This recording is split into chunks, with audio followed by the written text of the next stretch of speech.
কবি চন্দননাথের লেখা অপরাজিতা। জানো মা, আমি না কবিতা লিখেছি, তোমরা পড়বে কি তা?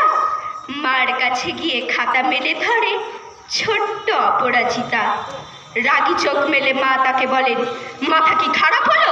6 মাস সব না লিখে বরং অঙ্কের খাতা খোলো। মুখ ভার করে গুটি গুটি পায় গেল সে বাবার কাছে। কবিতা লিখেছি। ও বাবা, তোমার দেখার সময় আছে?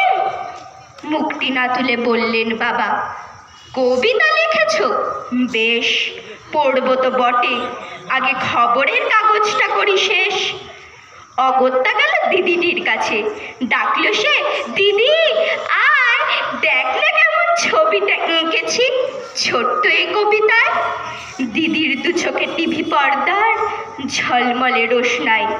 বলল, কবিতা? তুই লিখেছিস? কবিতা না, ওটা ছাই।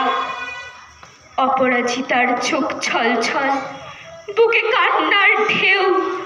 তার লেখাই প্রথম কবিতা দেখলো না পড়ে কেউ।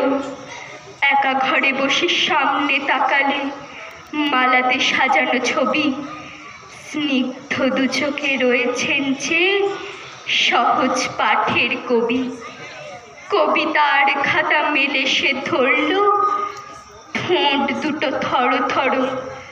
বলল, ঠাকুর, কেউ না পড়ুক, তুমি এ কবিতা পড়ো।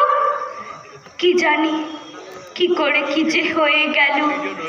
এ কথার সাথে সাথে রবি ঠাকুরের মালা থেকে ফুল ঝরল সে খাতাটাতে। মনে হলো তার সামনে দাঁড়িয়ে বুঝি রবীন্দ্রনাথ।